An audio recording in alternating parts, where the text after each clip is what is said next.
tidak ada di antara kita yang terlepas dari problem kehidupan. Selama kita berada di dunia, kita pasti dihadapkan beragam permasalahan, pekerjaan, bisnis, rumah tangga, pertemanan, impian, dan masih banyak lagi. Semua masalah yang menimpa kerap membuat kita kecewa, sedih, dan marah. Alhasil, pada akhirnya kita bisa stres, frustasi, dan bahkan terkena gangguan mental parah. Meski begitu, setiap penyakit pasti ada obatnya. Di saat beragam polemik begitu menyiksa pikiran dan jiwa, maka kita dituntut untuk mencari penawar agar kita tetap bisa bertahan, lalu bangkit. Kita tentu tidak mau hidup lantas berantakan dikarenakan beragam masalah tadi. Jadi, apa kira-kira langkah yang mesti kita ambil dalam menyikapinya demi mendapatkan kedamaian sejati? Namun, sebelum masuk pada pembahasan, saya meminta sahabat bijak untuk menekan tombol berlangganan terlebih dahulu. Gratis,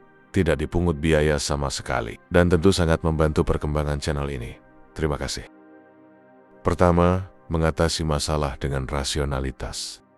Untuk mengatasi problem yang menimpa, hal pertama yang mesti kita lakukan adalah menggunakan rasionalitas dalam menyikapinya. Emosi negatif seperti kemarahan dan kesedihan bisa menimpa siapapun, termasuk kita semua. Hal tersebut normal dan tidak ada yang bisa terlepas darinya. Meski begitu, kita punya peran besar untuk mengelola emosi yang ada pada diri kita. Emosi tersebut muncul secara alamiah ketika kita memandang dunia atau segala sesuatu yang ada di luar diri kita. Oleh karena itu, cara terbaik dalam mengatur emosi tersebut adalah dengan berpikir positif. Sokrates pernah berkata, "Kesedihan membuat kita terpana dan tidak berdaya. Terimalah dia dengan keteguhan hati dan berdayakanlah akal untuk mencari jalan keluar." Masalah yang hadir dan emosi yang berantakan bisa diatasi dengan cara menggunakan akal pikiran dengan sebaik-baiknya. Sokrates mengajarkan pada kita agar memberdayakan akal dalam mencari jalan keluar. Dengan melatih pemikiran rasional dan tidak bersikap impulsif dalam menghadapi emosi, maka kita dapat menjaga ketenangan batin dan tidak gampang putus asa lantaran masalah yang menimpa. Kedua, penerimaan terhadap takdir dan sunnatullah. Epictetus telah mengajarkan pada kita tentang dikotomi kendali, yakni sadar tentang hal yang bisa dikendalikan dan yang tidak bisa dikendalikan. Takdir dan sunnatullah merupakan perkara eksternal yang tidak dapat dikontrol oleh manusia. Dengan kata lain, manusia tidak punya kendali atas segala tentang itu. Oleh karena itu, langkah selanjutnya dalam mencari kedamaian adalah kita mesti sadar sepenuhnya bahwa hal yang berada di luar kendali kita memang bukanlah kuasa kita. Dengan menerima takdir yang ditetapkan, kita tidak cuma bisa menerima segala problem dan ujian dengan lapang dada, tetapi kita juga akan paham bahwa kita memang makhluk yang lemah. Penerimaan kita terhadap takdir yang dituliskan juga akan membuat kita jauh lebih sabar dan rendah hati. Selain itu, kita juga patut sadar bahwa apa yang ada di dunia ini memang sudah sunatullah, seperti kesedihan dan kekecewaan. Itu adalah hukum alam yang berlaku bagi siapapun. Jadi, sahabat bijak sekalian, masalah pelik yang saat ini menimpa kita, salah satu cara menghadapinya adalah sadar bahwa segalanya merupakan takdir dan sunatullah yang berlaku. Terimalah semuanya dengan sabar dan lapang dada. Maka dengan begitu kita akan bisa menemukan kedamaian sejati. Marcus Aurelius pernah berkata, "Apapun yang terjadi, terimalah dengan tenang, karena itu sudah ditakdirkan untukmu." Ketiga, mindfulness.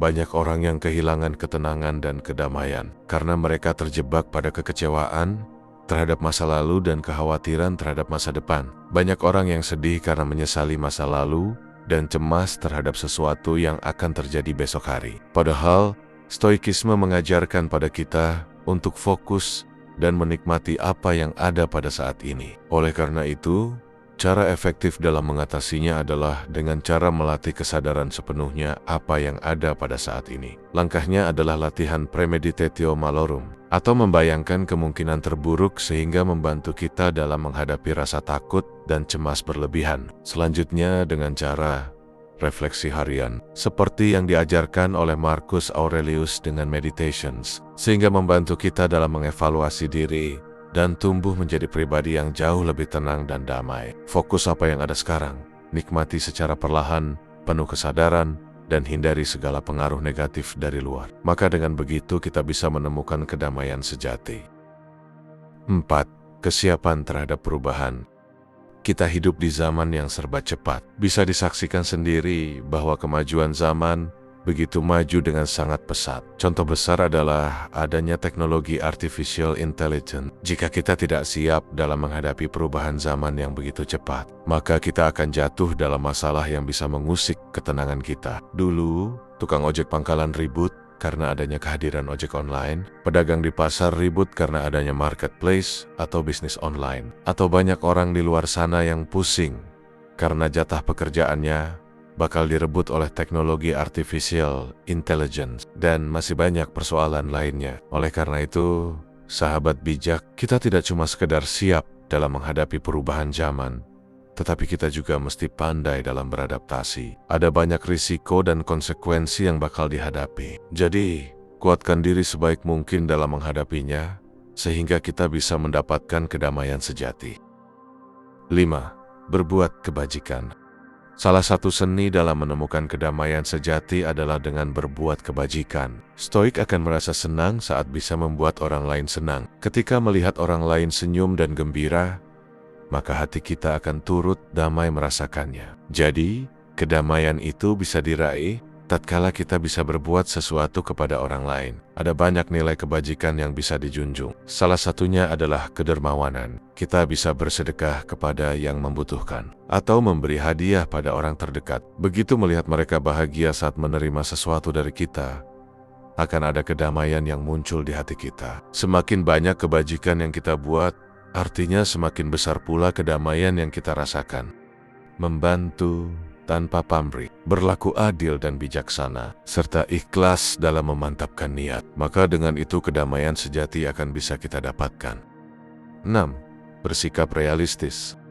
Banyak di antara kita yang galau dan gelisah lantaran apa yang kita harapkan tak kunjung tercapai. Banyak di antara kita yang kecewa karena kerap ditimpa kegagalan. Ada pula dari kita yang mungkin berhenti bermimpi karena hingga saat ini tujuan kita tidak pernah berhasil diraih. Alhasil, segala masalah tersebut lantas melenyapkan kedamaian yang selama ini kita dambakan. Wahai sahabat bijak sekalian, kita boleh saja menjadi sosok idealis yang punya mimpi besar. Tidak ada salahnya dalam memiliki cita-cita setinggi langit, hanya saja kita juga harus bersikap realistis dalam menghadapi fakta yang kita terima. Karena itu, kita harus bijak dalam menyikapi masalah dan realita yang menimpa kita saat ini. Meski memang pahit dan pelik, kita wajib menerimanya. Jadi salah satu cara dalam mencapai kedamaian sejati adalah kita patut bersikap realistis terhadap keadaan. Sebab tidak segalanya dapat berjalan sesuai kemauan kita. Ada kalanya kita berlapang dada dan puas atas apa yang diterima.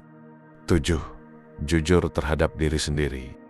Kepahitan dan kemalangan yang kita rasakan dalam hidup bisa hadir karena kita kadang membohongi diri kita sendiri. Kita sering bersikap objektif terhadap perkara dunia di luar sana dalam mengambil keputusan. Akan tetapi, terkadang kita malah tidak objektif dan transparan terhadap diri kita sendiri. Dan ketika kita malah jadi pembohong dan penipu terhadap diri sendiri, saat itulah sebenarnya kita ditimpa masalah besar. Maka dari itu, sudah seyogyanya bagi kita untuk menyadari tentang niat yang kita tanamkan di hati. Tanyakan apakah kita sudah ikhlas dan tulus, ataukah belum. Tanyakan pada diri kita sendiri tentang tujuan dari kita berbuat dan kemana hidup akan kita bawa. Jangan sampai kita tidak menyadari tentang niat dan tujuan tersebut. Jika kita ingin mendapatkan kedamaian sejati, maka berusahalah untuk jujur terhadap diri kita sendiri. Dan cobalah untuk merefleksi diri, merenungi tentang jati diri. Demikianlah pembahasan tentang seni dalam menemukan kedamaian sejati. Masalah yang kita hadapi meski pahit dan pelik, namun pasti ada solusi. Prinsip hidup stoikisme yang telah kita pelajari dapat kita jadikan sebagai solusi dari berbagai permasalahan tersebut. Maka dengan begitu kita akan dapat menemukan arti kedamaian yang sejati. Sekian konten kali ini. Sampai jumpa pada kesempatan lainnya. Subscribe dan terima kasih.